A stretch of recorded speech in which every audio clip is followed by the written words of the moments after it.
wabarakatuh. Saya Ida Luciana SAG, CGP Angkatan 11 dari Kota Langsa.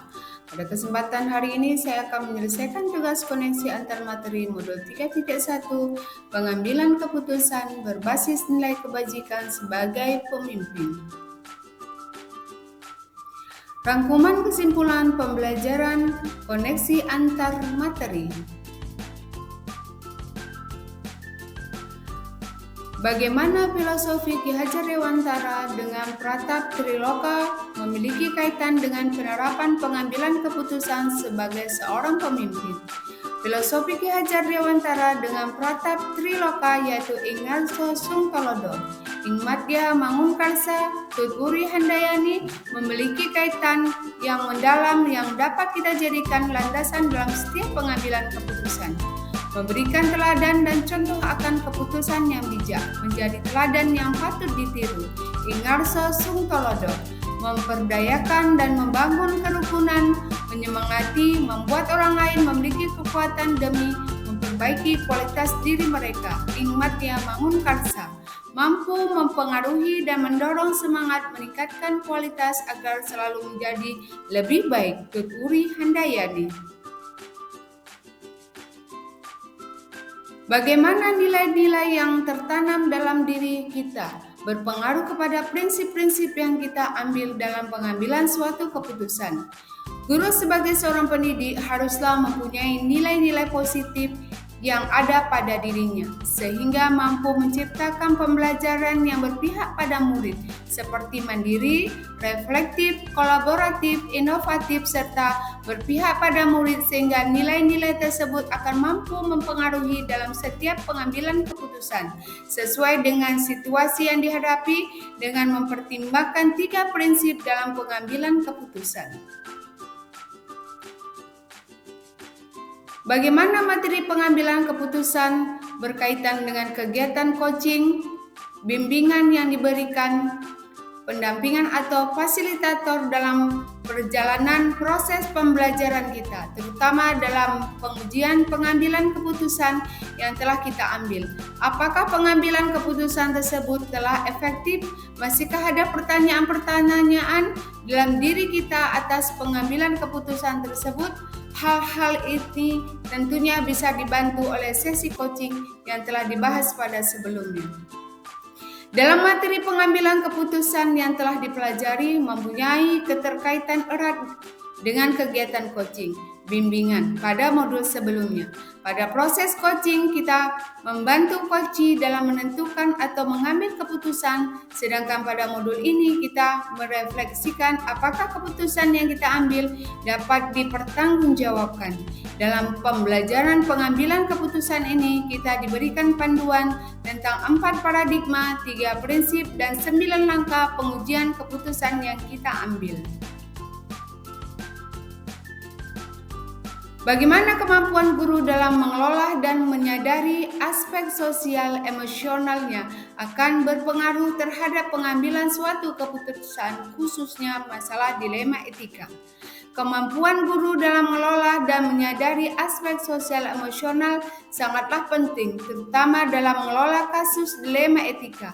Guru yang memiliki kemampuan dalam mengelola dan menyadari aspek sosial emosionalnya akan memiliki kesadaran diri untuk memahami perasaan, emosi, dan nilai-nilai diri sendiri, memiliki manajemen diri sehingga mampu mengelola emosi dan perilaku, memiliki kesadaran sosial sehingga mampu memahami sudut pandang dan dapat berempati dengan orang lain, memiliki keterampilan berelasi sehingga dapat berkomunikasi dengan lebih efektif dan dapat mengambil keputusan yang bertanggung jawab. Masalah yang terkait dilema etika akan diselesaikan dengan kepala dingin dan hati yang tenang sehingga pengambilan keputusan dapat berjalan sesuai dengan langkah yang sistematis. Bagaimana pembahasan studi kasus yang fokus pada masalah moral atau etika kembali kepada nilai-nilai yang dianut seorang pendidik? Pembahasan studi kasus yang fokus pada masalah moral atau etika mampu melatih ketepatan dalam pengambilan keputusan, sehingga dapat dengan jelas dan mudah membedakan antara dilema etika ataukah bujukan moral.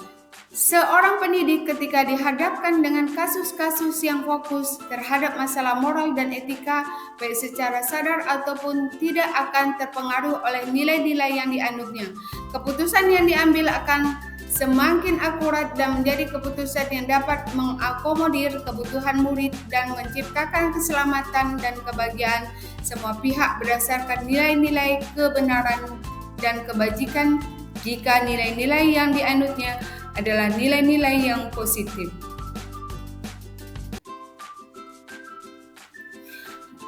Bagaimana pengambilan keputusan yang tepat? Tentunya berdampak pada terciptanya lingkungan yang positif, kondusif, aman, dan nyaman.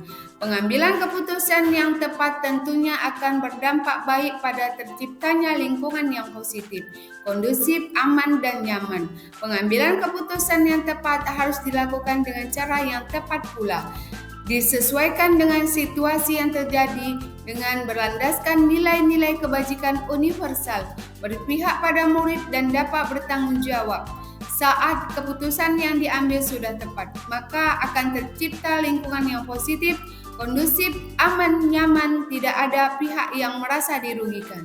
Semua akan mendapatkan solusi atas permasalahan yang dihadapi. Apakah tantangan-tantangan dilakukan di lingkungan Anda untuk dapat menjalankan pengambilan keputusan terhadap kasus-kasus dilema etika? Adakah kaitannya dengan perubahan paradigma di lingkungan Anda?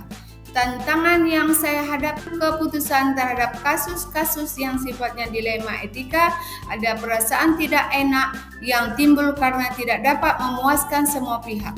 Namun dengan berpedoman pada 4 paradigma, 3 prinsip, serta mengikuti 9 langkah pengambilan keputusan dapat meminimalkan perasaan tidak nyaman dan keputusan yang saya ambil dapat diterima oleh semua pihak. Apakah pengaruh pengambilan keputusan yang kita ambil ini dengan pengajaran yang memerdekakan murid-murid kita? Bagaimana kita memutuskan pembelajaran yang tepat untuk potensi murid kita yang berbeda-beda? Pengaruh pengambilan keputusan yang diambil dengan pengajaran yang memerdekakan murid-murid kita adalah terciptanya merdeka belajar. Keputusan untuk memerdekakan murid merupakan proses untuk memenuhi kebutuhan belajar murid, untuk memutuskan pemenuhan belajar murid bisa menggunakan pembelajaran berdiferensiasi. Bagaimana seorang pemimpin pembelajaran dan pengambilan keputusan dalam mempengaruhi kehidupan atau masa depan murid-muridnya?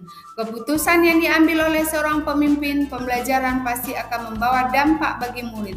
Gambaran ini menjadikan dasar bahwa pengambilan keputusan oleh seorang pendidik harus tepat, benar dan bijak melalui analisis dan pengujian mendalam atas benar salahnya.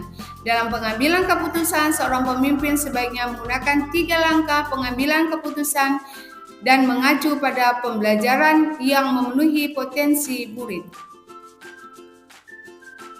Apakah kesimpulan akhir yang dapat Anda tarik dari pembelajaran modul materi ini dan keterkaitannya dengan modul-modul sebelumnya?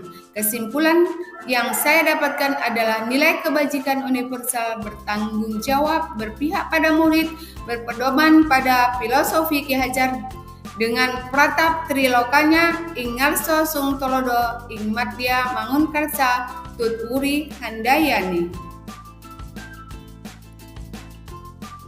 Sejauh mana pemahaman Anda tentang konsep-konsep yang telah Anda pelajari di modul ini, yaitu dilema etika dan bujukan moral, 4 paradigma pengambilan keputusan, 3 prinsip pengambilan keputusan, dan 9 langkah pengambilan dan pengujian keputusan? Adakah hal-hal yang menurut Anda di luar dugaan? Sejauh ini, alhamdulillah saya cukup memahami materi pada modul ini, sehingga pada proses penerapannya sangat membantu dalam menyelesaikan permasalahan yang ada. Hal-hal yang menurut saya di luar dugaan, bahwa ternyata dalam pengambilan keputusan bukan hanya didasarkan pada pemikiran dan pertimbangan semata, namun sangat diperlukan adanya paradigma, prinsip, dan langkah-langkah pengujian pengambilan keputusan agar keputusan yang diambil tepat berdasarkan sasaran dan bermanfaat untuk orang lain. Sebelum mempelajari modul ini, pernahkah Anda menerapkan pengambilan keputusan sebagai pemimpin dalam situasi moral dilema? Bila mana pernah, apa bedanya dengan apa yang Anda pelajari di modul ini? Sebelum mempelajari modul ini, dalam pengambilan keputusan, saya biasanya memanfaatkan prosedur umum yang berlaku di sekolah, yaitu berkomunikasi dengan pihak terkait. Setelah mempelajari modul ini, saya mencoba menerapkan analisa berdasarkan 4 paradigma, 3 prinsip, dan 9 langkah pengambilan keputusan. Perbedaannya diantaranya pada pola ini menjadi pakem baru yang sangat rinci, hati-hati dan tidak terburu-buru dalam membuat sebuah keputusan. Selain itu, pihak yang terlibat menjadi merasa dihargai dan bisa memberi kontribusi sesuai topiknya masing-masing. Bagaimana dampak mempelajari konsep ini buat Anda? Perubahan apa yang terjadi pada cara Anda dalam mengambil keputusan sebelum dan sesudah mengikuti pembelajaran ini? Dampak yang saya alami setelah mempelajari modul ini adalah saya lebih berhati-hati dalam bertindak dan mengambil keputusan, mempunyai pola yang teratur dalam menganalisa sebuah masalah, meningkatkan empati pada diri sendiri untuk memahami permasalahan yang terjadi pada orang lain. Seberapa penting mempelajari topik modul ini bagi Anda sebagai seorang individu dan Anda sebagai seorang pemimpin? Sangatlah penting karena sebagai seorang individu maupun sebagai seorang pendidik menjadikan saya memiliki pola pikir yang baru dan lebih positif untuk menuju ke arah yang lebih baik. Terima kasih. Assalamualaikum warahmatullahi wabarakatuh.